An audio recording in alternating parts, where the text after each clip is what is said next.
siya sa buhay ko. Umiikot ang oras ko dahil sa kanya. Nakalimutan ko mali ng sarili ko.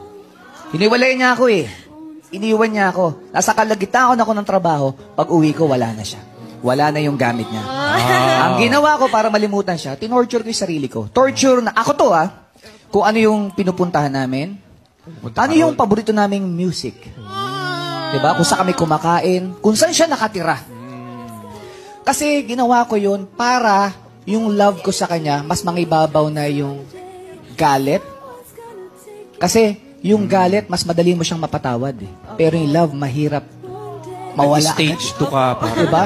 Kaya mas nangibabaw yung galit ko sa kanya, nawala yung love ko. Tapos yung galit ko, natutunan ko na siyang patawarin. At kailangan ko na mag-move on.